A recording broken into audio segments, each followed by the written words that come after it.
Does the president now acknowledge what the special counsel indictments made clear, which is that Russians not only tried to meddle but interfere and influence the 2016 election?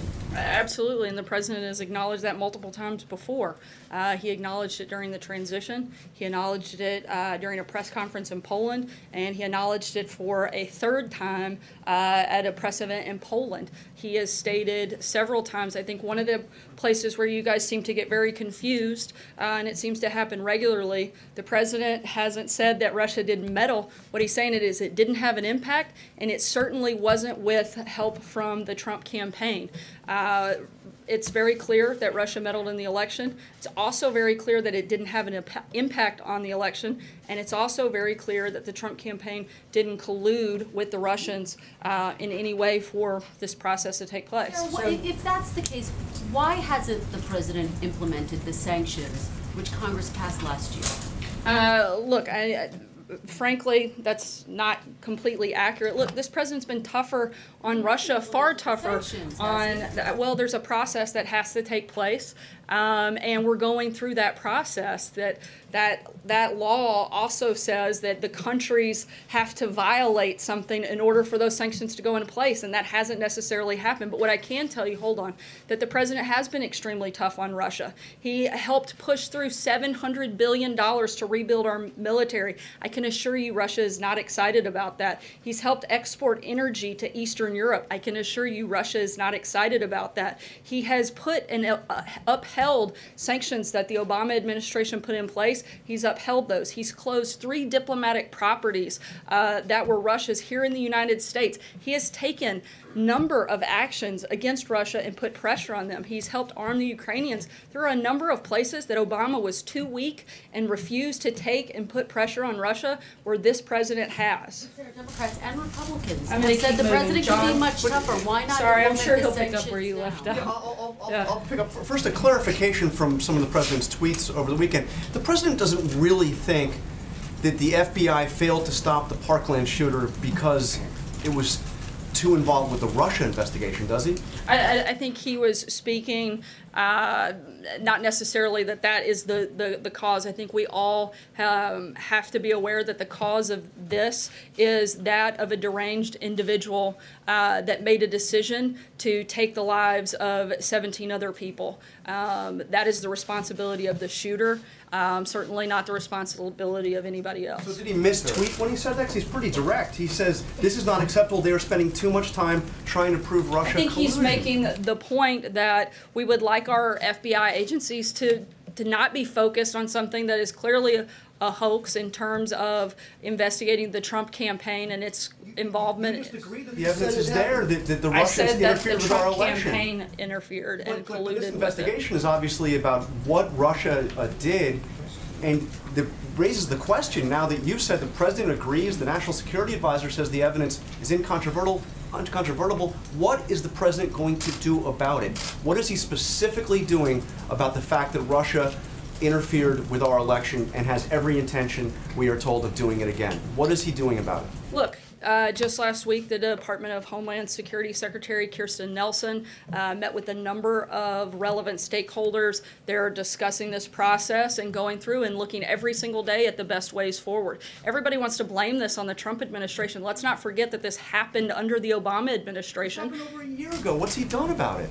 We have spent a lot of time working on cybersecurity, focusing on protecting the fairness on our elections. And as I just said, the Department of Homeland Security met with state and local officials just over the last several weeks, along with election vendors to make sure that our election system is secure.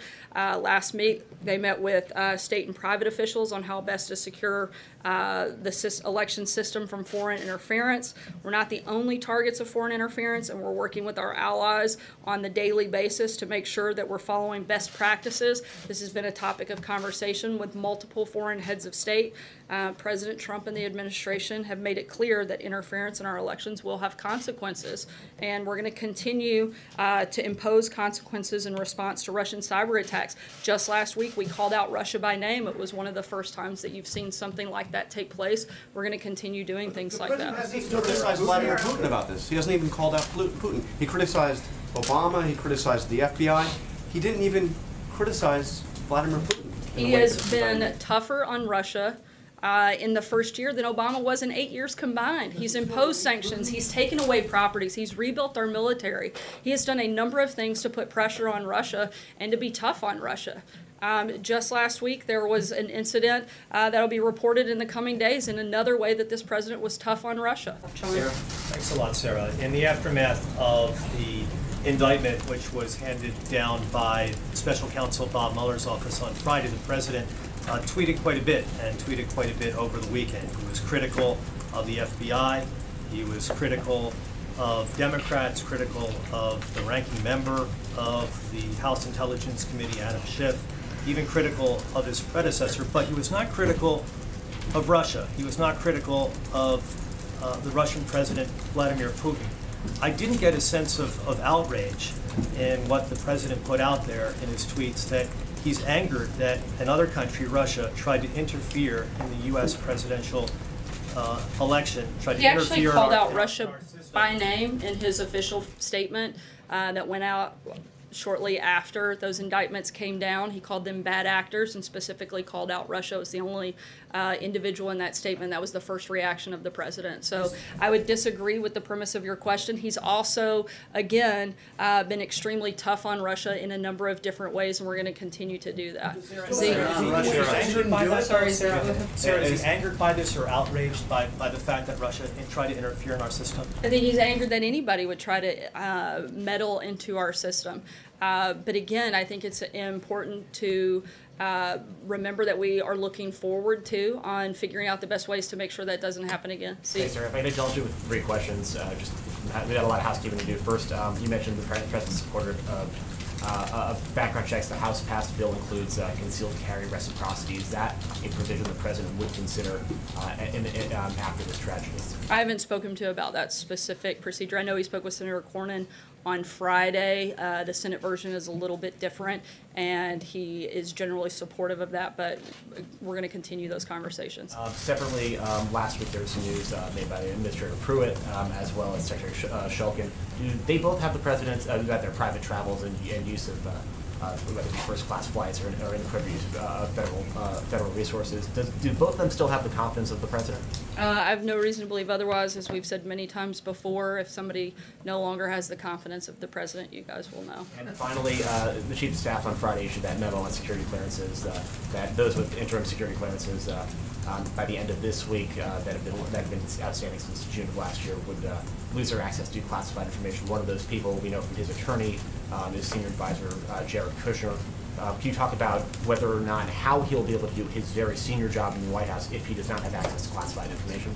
I can tell you that no decision within the memo will impact anything that Jared Kushner is working on in terms of specifics on security clearance. I can't get into. Does he not need classified information to do his job? I can't answer whether someone has security clearance or not, as we've addressed many times before, but I can tell you that nothing that has taken place will affect the valuable work that Jared is doing.